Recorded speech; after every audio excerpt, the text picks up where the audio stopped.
Isang mapagpalang araw po mga kapatid. Welcome sa Diakonos and this is our Bible study number 15. Glory to God po. Ngayong araw, tatalakayin natin ang isang mahalagang topic, committing our lives to Christ. Madalas tayong nahihirapan sa pag-commit ng ating buhay dahil gusto nating kontrolin ang ating buhay. Naghahanap tayo ng ating sariling kasiyahan kaysa sa kung ano ang ikalulugod ng Diyos.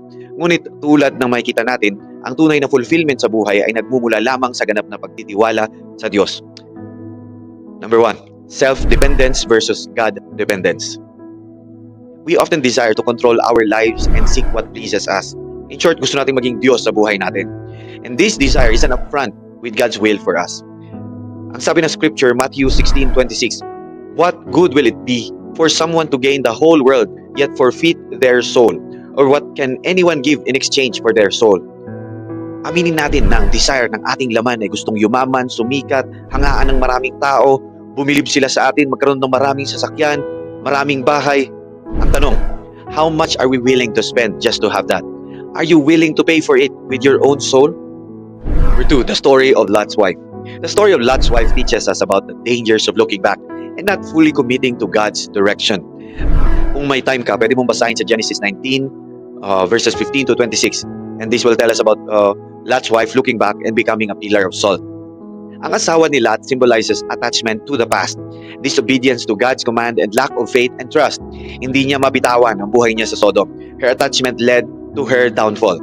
Reflection ito on how we hold on to our past sins, habits, na pumipigil sa atin from fully committing to God.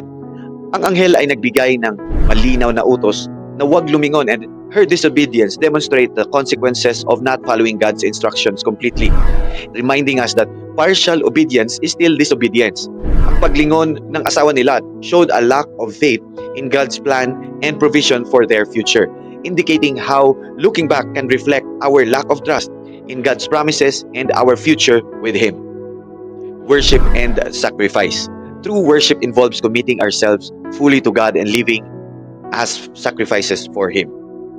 In Romans 12:1 says, "Kaya nga mga kapatid, nakikiusap ako sa inyo alang-alang sa maraming pagkakataong kinaawaan tayo ng Diyos.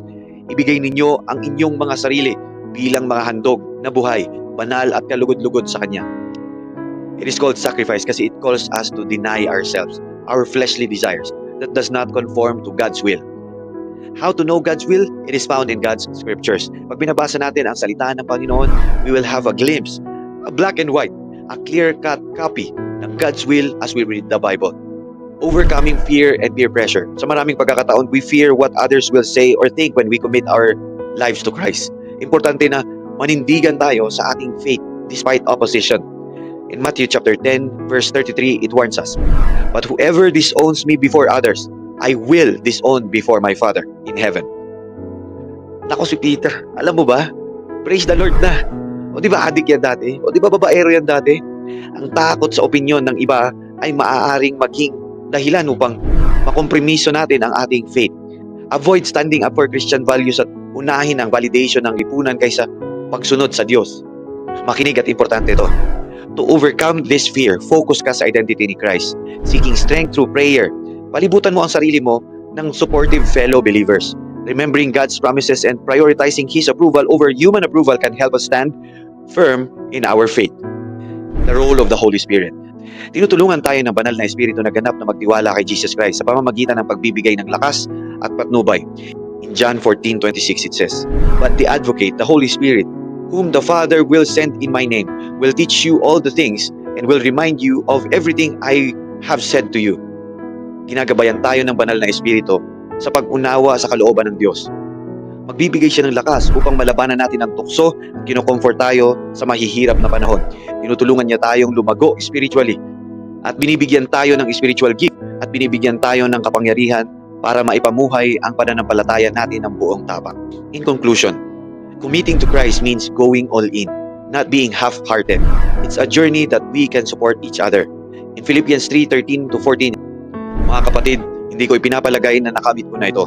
Ngunit isang bagay ang ginagawa ko. Nililimot ko ang aking nakaraan at sinisikap na marating ang layunin na nais kong makamtan. Nagpatuloy nga ako patungo sa hangganan upang makamtan ang gantimpala ng pagtawag sa akin ng Diyos sa pamamagitan ni Kristo Jesus, ang buhay na hahantong sa langit." Fully committing to Christ means prioritizing Him in all areas sa ating buhay, such as daily prayer, Bible study tulad ng ginagawa natin ngayon, and making decisions based on biblical principles. It involves serving others, participating in church activities, and sharing the gospel. And it also means po na consistent tayo in striving to live a life that reflects Christ's teachings and love. Let's pray po mga kapatid. Heavenly Father, we thank you for this time of study and fellowship. Help us to fully commit our lives to you, trusting you in your guidance and strength. May the Holy Spirit fill us and guide us in all we do. Help us to support one another in this journey of faith. In Jesus' name we pray. Amen. Mga kapatid, ang Diyos ay may plano sa atin. Mahal niya tayo at nais niya tayong magkaroon ng buhay na walang hanggan kasama siya. Ngunit lahat tayo ay nagkasala at nahiwalay sa Diyos. Ang kasalanan ay naging hadlang para sa atin upang magkaroon ng malapit na relasyon sa Diyos. Sinabi ng Romans 3:23, sapagkat ang lahat ay nagkasala at hindi nakaabot sa kalwalhatian ng Diyos. Ngunit dahil sa dakilang pag-ibig, ipinadala ng Diyos ang kanyang anak na si Jesus upang mamatay para sa ating mga kasalanan.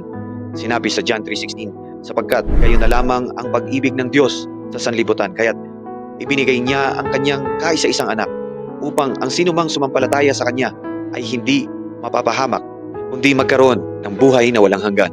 Sa pamamagitan ng kamatayan at muling pagkabuhay ni Jesus, tayo ay maaring mapatawad at magkaroon ng bagong buhay. Ang kailangan lang nating gawin ay magsisi sa ating mga kasalanan at tanggapin si Jesus bilang ating Panginoon at tagapagligtas.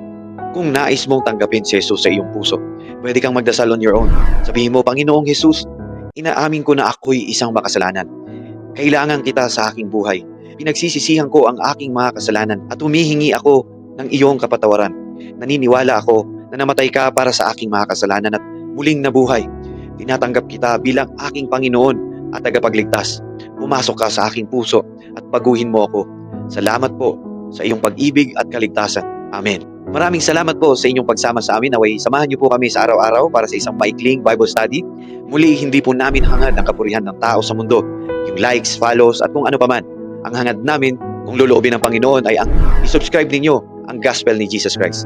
I-follow ninyo ang God's commandment and be more like Christ.